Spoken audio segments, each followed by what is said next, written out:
3 signs. Number 1, not growing. Mm-hmm. Number 2, your side hustle maybe is giving you more pleasure than your actual job. Mm-hmm. And what was the third one? Lord, let me go to my notes. Let me go to my notes because I'm getting old. What was it? What? We gonna give it to you. Oh, it's just not enjoyable anymore. Right. You don't like it. It's not great. It's not, scratching that itch that you had. Mm-hmm. So you kind of make that shift and that decision to move on. Mm-hmm. And sometimes you just keep moving and shifting and, like my wife who has 5 jobs and no jobs.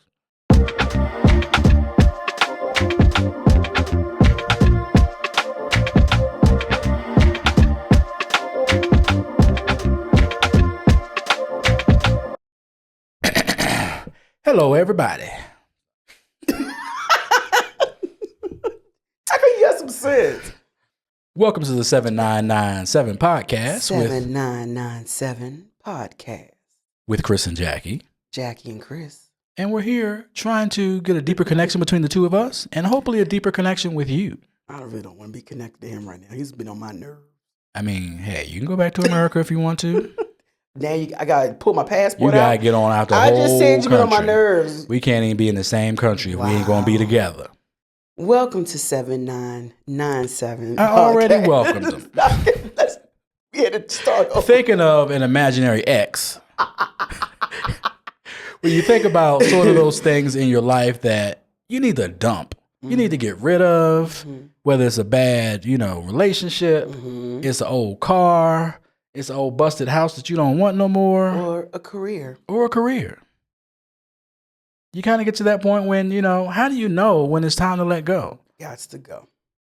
I'm a poet. I didn't even know it. Look at you. Ooh, go ahead. But how do you know when it's time to kind of shift your way away from that career that maybe you dreamed of as a child? Maybe you came out of high school thinking that's going to be my career, or you had friends that were doing it or whatever. Because I think we both have been in that situation. If I kind of track back my story back to really when my parents got divorced, it was really just me and my dad and my brother in the house. And my brother was out running the streets and my dad didn't cook. So somebody had to make some food or else we weren't going to eat. So I picked up a love for cooking and that eventually propelled me into the culinary career, becoming a chef, working in a bunch of different restaurants, hotels. But after a while, I realized I had to dump that career. It was over. I don't really think you worked in the space that really would have spoken to you creatively anyway. I think it was out of not necessarily necessity, but okay, I like it. Let's go ahead and do it. And I think you did it in a space where, like I said, you weren't like in a fine dining. If you had been like in a fine dining establishment, and the way culinary arts is now, where they using dry ice and, all of the stuffs to make it all fancy the way you are, I think you would have stayed in it longer. I do. Probably longer, but I think, when I went to culinary school, I did have that dream of, the Michelin star and the fancy gourmet restaurants and the amount of, I think, time and dedication and neglect of everything else in your life that it takes to make that happen was too much for me. It was. I'm not that person. It's very demanding. I'm not that super hyper focused person to kind of get to that level. But and there's a lot of corporate stuff in it too. Absolutely. Kissing a lot of boots. You got to know who to talk to. Who you know more than what you know, kind of a thing. And I worked my way through some decent kitchens, but nothing was really on that level. And then kids come, and then kids change your priorities. So while you're thinking that, hey, I want to do all this special stuff, it doesn't really fit into a kid's life, especially that particular career where if you're in a restaurant, you're working nights and weekends, and that's when your kids need you the most. Weekends, and all holidays. Right. It literally. So I changed my priorities. I started shifting into things that were more day shift. I actually started working in schools. I worked in a college. I worked in an actual middle school, public school, in the cafeteria, which is, the absolute worst food you could probably ever have in your life. And we actually only spend about, $2 per student to feed these kids, which is ridiculous. Yeah. Which means the quality of the food can't be good because you just don't have money to spend on it. Correct. And that just sucks the life out of whatever you think you're going to do. Whatever creativity you had. You know, you're not in a space for creativity. Right. You're in a space there because guess what? I got out at 3 o'clock and I could be home when the kids got home. You had the same breaks. Same breaks. No late nights. Right. It was convenience. It wasn't soul fulfilling it anyway. That is true. Not that I believe every job has to be soul fulfilling, but it should be not soul draining. Yeah. Not draining. So partner that with, you know, I'm in an environment I don't really care for. I'm not really doing the thing that I wanted to do. And also learning that, you know, the further you get in that industry, you start moving up and you start really getting out of the kitchen. You're not really cooking anymore. It's true. You start managing. And you start doing inventory and doing schedules. And like, I didn't get into cooking to go do all of that paperwork. I got into cooking to cook. To cook, right. So like, even just progressing further, and I give this advice to a lot of people all the time, no matter what industry you're in, be careful about getting promotions. Be careful about moving up. Because if it's a certain thing that you're there that you love to do, sometimes you'll promote yourself out of it. That's true. And then you start to hate your job. And then you think, oh, I got to get out of this career because it sucks and it's draining my life. And like, you know what? You might have actually liked it better if you just stayed in the position you were. Or made a lateral move. Or made a lateral move into something else. So that's a little bit about my story. Some of the reasons that kind of got me out of cooking in general, you know, having more time for family, not having that same amount of focus, sort of, I guess, almost aging out like we talked about last episode. Because let me tell you about these knees and these ankles, what they not going to do. For sure. Being on your feet all day in the kitchen is not, down. It's true. A desk job is nice sometimes. It's so true. But I mean, you went into the culinary field as well in the beginning, but you kind of transitioned your way out of that too. And I did it early. Yeah.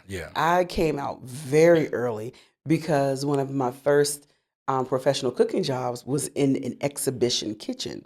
And if you don't know what that is, that's really when the kitchen is wide open and you literally can talk to the guests and the guests can talk to you and watch everything you're doing. And instead of me concentrating on the food, I was concentrating on people.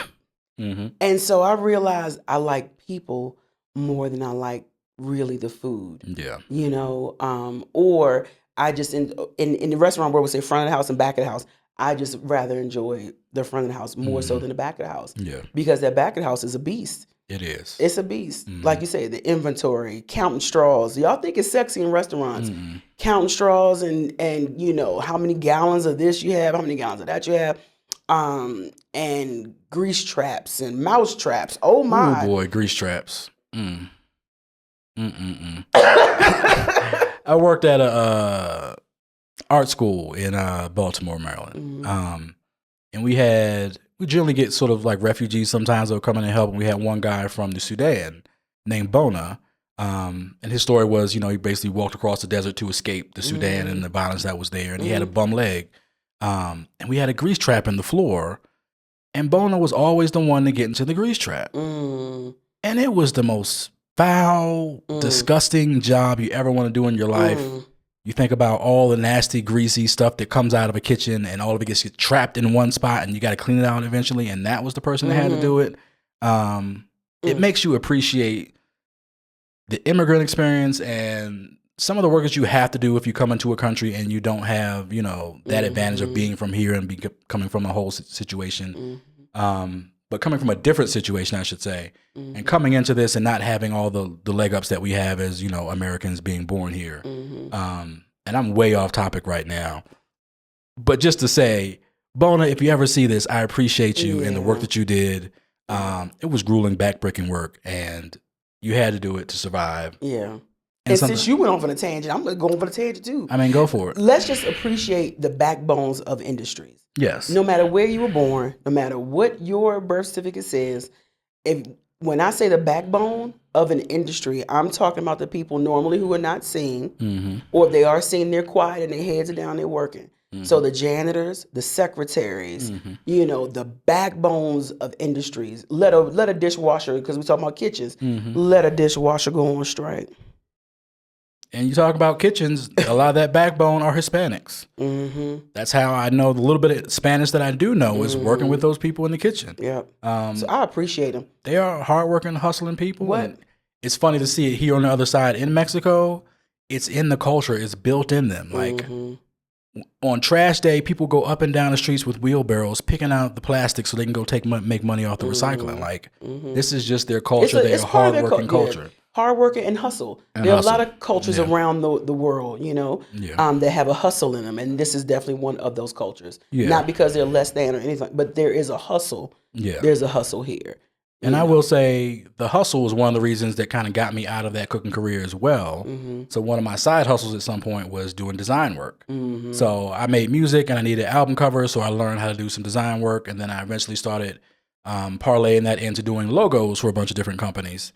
And I started kind of using that muscle, using that side hustle to kind of make some money and realizing that, hey, this is something else that I love, that I enjoy, that's creative. It was creative, yeah.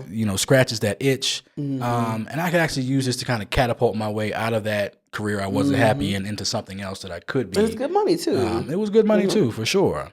So I hit a point in my life where I got sick. I had kidney failure. I had the opportunity to kind of go on disability, and that gave me the chance to go back to school and build that skill set as a designer. God bless community colleges. Absolutely. God bless disability and the handout and the government that you've paid for that you should get back. Yep. All wonderful and great. And I was able to kind of pivot at that point. Thankfully got a kidney transplant and got all healthy. And right after I got my transplant was really when I made my full move into the design industry and got a job in that. So that really kind of benefited me in a lot of ways of, you think about getting sick as a negative thing, but actually that kidney failure actually woke me up and gave me the opportunity to do something different and shift and change my life. So like, hey, it sucks that I got to take tons of medicines right now that are expensive and don't make me feel good sometimes, but it also gave me the opportunity to change my life and go in a direction that literally, quadrupled, quintupled my salary at some point. Yeah, it's been a blessing. Because sometimes those challenges do come. They do. But we were able to take advantage of those. Absolutely. And grow. Like even like during COVID, there are some people and some companies, whatever happened, there was definitely some heartbreaking things that, hard things and heartbreaking things that went on through COVID. But there are some people and companies that were able to excel. Exactly. And have a good pivot. And you had a good pivot. But I'm telling you, too, you were maxing out. You were no longer growing in the kitchen. Yeah. And I think it really is because you were in the school system. Yeah. You know what I mean? So let's take a quick break and we'll come back and talk about growing and maxing out. 797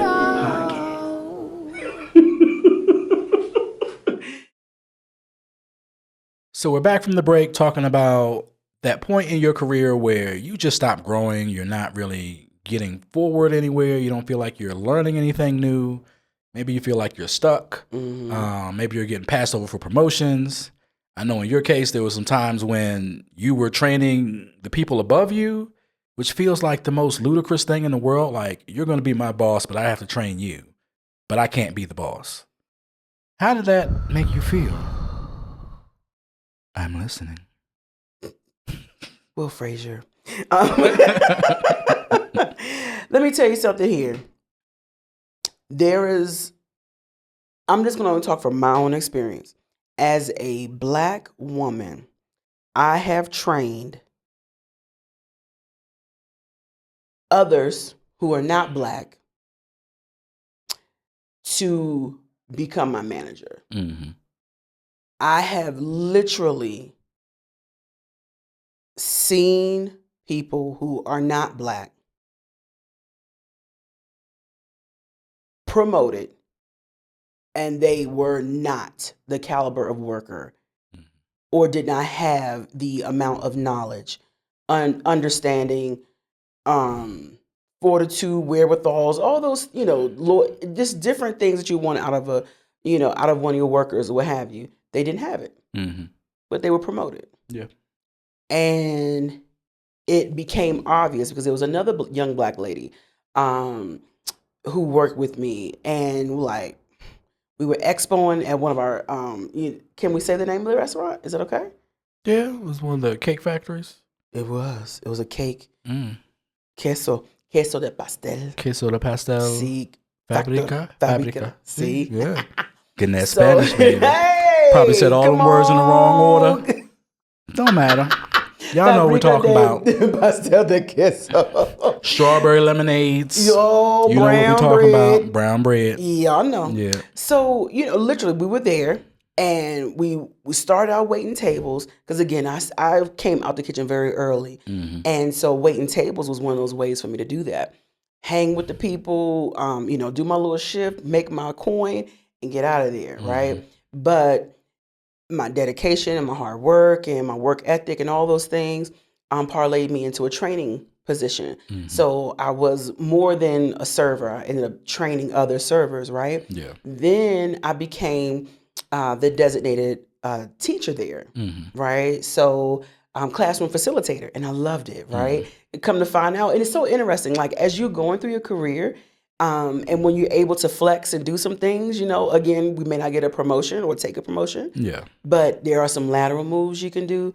And so I found out that I am a teacher, and I love teaching, and had a knack for it, it was just a natural gift.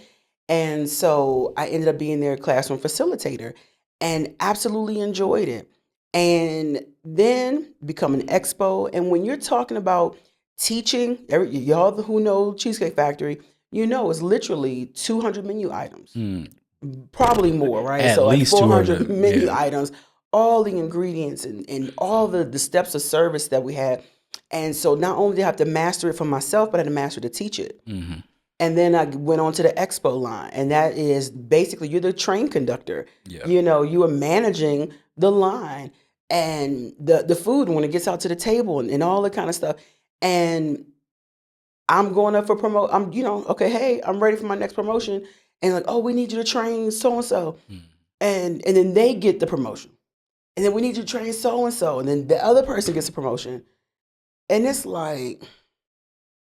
That is, to me, the most frustrating and heartbreaking experience because now we're not talking about professional credentials. Now it's personal. Why not me? You know what I'm saying? Why not me? And then when you could sit around and see, I know in that tenure, it was one black person that was promoted. But none of them were women. It was all men, either white men or black men being promoted, but being trained by me. But the funny thing is that's real life. This whole world of people were birthed by women. We raise you, we raise you up, but we're not good enough to manage. And that is inappropriate. Yeah, and there's some things that I learned later in my career that I wish I had had younger to understand that, yes, there was probably some racism, some sexism involved. And there's also the thought that, first of all, not everybody that's a manager is a good manager. And some people look at it as, you're good in that spot. I don't have to worry about you in that spot. And you are taking a weight off of me. So I can't let you leave that spot. Because if you leave that spot, then that makes work for me at some point because I got to replace you, get somebody in there who's good. But that sounds excusey. You understand what I'm saying? Like, you've made too big of an impact. You've made, pardon the pun or a statement, like, it's too big of a hole now to fill. It definitely is 100% an excuse. Okay. I'm not saying it's fair or correct. Okay. I'm just saying this is the way that I've heard managers speak and say, hey, you're good and I don't want to get you out of that spot because you make things easy for me. And then one thing I had to learn is that there are people that get promoted because they're not good at their job. So, which sounds backwards, right? Y'all, the fact that they want to keep you in a spot because you're good, which means, okay, well, I have another choice of somebody else I can promote who isn't as good as you, but I don't want them in your spot anyway. So you're a great server. We want to keep you as a server because you treat our guests well and you make us look good. The other server that sucks, I don't want them as a server. Maybe they'll do better as a manager and I can train them and get them into that position. Which, again, is backwards thinking, is not fair. Right. But people still think that way. That's really, I've never thought of it that way. Yeah. So, okay, so that less adequate employee, what you're saying is, let them go count the straws. Right, because depending where you are, managing is not always the most difficult position. Yeah. It's not always the one that you need, the That is so brainiac true. or the hardest worker in. Sometimes you just need a body in that position who can do, Make sure count they the come in straws. open up, Open the doors. lock up, make the deposits. Make sure people are in line, And usually, like at a restaurant, there's a team of managers, so there can be weak managers and there can be stronger managers, and it's okay. But something that I had to learn through my career and working with my manager now, who's amazing, that I work with, of like, here's the job description for the role that you want to get into. Let's actually look at what you're doing. Are you kind of fulfilling these roles? Are you kind of checking all the boxes? And even if you're not checking those boxes, how do we get you into a project that helps you check those boxes? To like help you flex. Right. So how do you start looking at, okay, this is what that position needs. How can I tell the story of how I'm fulfilling those needs of that position? How can I get into projects that help me get the things that I'm missing? So like really it's a checklist at the end of the day where you can go sell yourself and say, hey, this next level that's above me, look at me. Here's all the things I've done. I can check it off. I can tell that as an actual story. I can say, in this project, I did this, this, and this, and it fulfills the quota. While maintaining your own load, right? Exactly. Yeah, that's dope. And then saying, hey, there's this project over there that I need to get me to the next position. How can I get on that project? So it really becomes... Or how can I get that promotion? Right. Or a lateral move, right? Right. So it becomes a matter of, anytime you look at a promotion, it's not so much about the person above you or somebody giving it to you. You have to understand what it takes to get there. And a lot of companies don't let you know that. There isn't a clear job description of the space above you sometimes. So you don't even know what it might take to get into that position. So how can you ever even make that jump? So it really becomes incumbent upon you to say, hey, manager, I want to make this move. How can we get a plan together to make that happen? How can I know what I need to do to get that, to hit those benchmarks, hit that checklist, whatever it is. Yeah. So that you actually have a real plan and you can hold them accountable and say, hey, this is the plan we said. Here's the checklist. We've checked all these things off. We agreed that we've checked it. Yeah. Where's my promotion? Yeah. And if there's no promotion there, then okay, it's time to leave. It's time, yeah. It's time to dump it and go.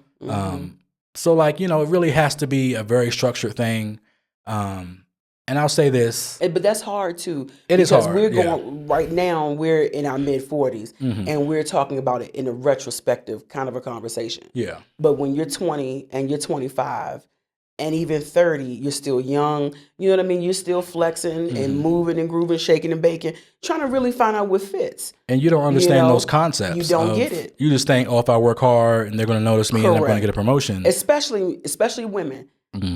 I think everybody's like that. I'm not sure, but just the research I've done in my studies, women have that, I'm going to put my head down and they're going to notice my work. You know what I mean? I'm going to go back to school and get a certification or get another degree. That's true. They're going to see, on my resume, I have all of these things. And when the next promotion is ready, it's going to be for me because I've already done those things, Or like I said earlier, I'm outworking everybody. You know what I mean? Or I am a huge asset to this company. And I think men are more likely to toot their own horn more so than anybody else. So they may be making themselves more visible just by sake of being a man and like, hey, I got a big dog it, and like, not necessarily everybody has that personality because I'm not necessarily like that either. I don't necessarily want to toot my horn all the time. But I've learned that I have to because other people don't always notice. That is correct. But no, there's a difference. So again, in the research that I've done, I've compiled for my bachelor's in psychology, there really is a difference between the way men and women comport themselves. Yeah, for sure. And what you're going to find, there are more women who have more advanced degrees, right, than their male counterparts. They're also going to make less, right? And then, like you say, men are going to be the ones who will speak up for promotion or just different things in that nature for growth, for climbing that ladder. The other thing I found to be interesting during my research, and for that growth and development for myself, is I just forgot it. The last podcast. Oh, okay. Well, there you go.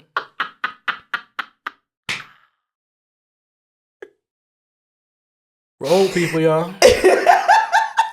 The brain don't be firing the way it used to. The synapses, it just, I've swooned. I'm telling you. I got it. I got Okay. it. So men will look at a job description and y'all can have a third of what the job description says and apply for it. Yeah. Confidently. A woman, normally women will see that job description, we'll see two things that we don't have, and we'll skip. Yeah. We'll go to the next one. It is very different. It's a different experience. And that's something I learned as well once I got into the position to do hiring. The job description is a wish list. It is not a list of requirements. So these are the things that the perfect person would have. You need to have, and like a lot of times you see job descriptions, they'll have a list of, things they want. And then they may have 3 or 4 things that like, you have to have these things in order. Core requirements. Or qualifications, right? Right. And like, that's, to me, is a new concept. I haven't seen that a lot until the last couple, 5 years or so. They do make a distinction. Yeah. They'll actually, I think I've seen on a couple of them, they'll say wish list. Yeah. And then it'll say something like preferred qualifications. Yeah. And then core competencies or something like that. Right. With that you have to have. Right. Whether it's a degree once you understand or that years. list is not a hard set in stone list. Yeah. I think you start understanding that, hey, I can have some of these things And I can not go all apply of them. Yeah. and not have to have all of them. But I think the one more thing that I will say when you may know it's time to dump, maybe not a career, but at least a job, is when layoffs start happening. What about growth? What we even growing? Again, we were talking about not growing already. Okay. But layoffs in particular, obviously they're a sign that something is not going right in the company. They're not making enough money. They see something coming down the line. Yeah, especially whole departments. It's a man down. Yeah. Yeah, and that's always been a big thing because I worked in the mortgage industry for a while, and the industry wasn't going well with the, housing crisis and what was it, about 2008 and all that stuff that was going on. And layoffs were just coming. And like we were a company that was supposed to be, a people first company, and we don't care about, the business and the money. It's all about the people and the BS that most companies feed you that's in the mission statement that doesn't ever happen in real life. And then layoffs start coming, and then you're like, wow, something's going on. Y'all couldn't cut something instead of people. Yeah. And you kind of get stuck in a position where you start thinking about, is this job the job you want to be in? Am I next on the chopping block? Yeah. And that gets scary after a while. So even depending on what industry you're in, if there are a lot of layoffs, like right now, there's a lot of layoffs in tech in general, just because the way the recession is coming. So there's going to be layoffs in general because money is getting short and money is getting tighter and people aren't spending. And a lot of things in tech are not, necessities. They're luxuries to some extent. So there's a lot of people losing their jobs in those sectors as well. So when you start thinking about those things, it becomes difficult to stay in that job, or maybe even in that career. You may think that, hey, this career maybe is a little bit too volatile. The industry is too volatile, or the company isn't keeping its word. Exactly. Because I still see you got the beer garden. Yeah. We don't have to have, we don't have to have A, B, and C, but can we keep my job? If I tell you, there are certain things that you hear or you see in a job description. You don't see it as much anymore, but there was a point in time in tech when like it was about all the amenities you had at the job. And like, we got beer on tap, and they call you in like, hey, you want to check out the office? You see the interview, and we got beer on tap over here. We got a ping pong table and a foosball table. Like, that seems all great at first until you realize they have all that stuff because they're not going to give you any money. They're going to work you to death. They don't want you to go home. They want you to stay at the office and work. Like, you worked at a company where they had literally housing there for you. Not housing. And a bistro. Red Ventures, housing, a bistro. Like, we don't want you to go home. We want you to stay here and work. Right. So, like, all those luxuries you think you're getting, these amenities, they are not for you. They are to keep you there and to keep you working, which sucks. Yeah. Like, I'd rather go home. I don't need any of that stuff. Yeah. I don't like beer anyway. Yeah. Put some root beer on tap. Put some, mango juice or something on tap. Something I want to drink. You said root beer. Oh, my Lord. Something. I don't know. But yeah, 3 signs. Number 1, not growing. Number 2, your side hustle maybe is giving you more pleasure than your actual job. And what was the third one? Lord, let me go to my notes. Let me go to my notes because I'm getting old. What was it? We're going to give it to you. Oh, it's just not enjoyable anymore. Right. You don't like it. It's not great. It's not, scratching that itch that you had. Mm-hmm. So you kind of make that shift and that decision to move on. Mm-hmm. And sometimes you just keep moving and shifting. And, you know, like my wife who has 5 jobs and no jobs. And cuídate.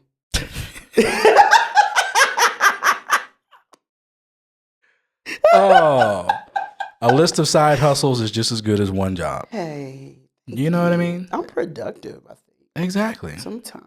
And I'm here to support her in her endeavors. So To sling that mac and cheese. What? To help coach people and sales professionals. What? To go help out my mom for a couple days a week. Ooh, oh, yes. Oh, we going to make some hats. We going to make some hats at the Hat Cake Factory. What? And I also can tutor in English.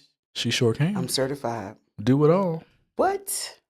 But on that note, we're going to see y'all next week. Thank y'all for hanging with us. Please like, comment, subscribe, share the foolishness. Do all the stuff. Yes. Do the engagements. Please and thank you. Buy us a cup of coffee. Yeah. And it's not a lot, so even $1, you know, can get us a cup of coffee. Absolutely. Yeah, we appreciate we appreciate y'all. Mm-hmm. Leave me alone. 7997 podcast. Did that? 7997 Podcast. podcast. We're Christopher and Jacqueline Richardson. Peace, y'all. Y'all be safe. Cuídate. You didn't say it. I did say. I said it 10 minutes ago. This is the 7997 podcast. Your home for raw and honest conversation. Featuring Chris and Jackie. With new episodes every Sunday, wherever you get your podcasts.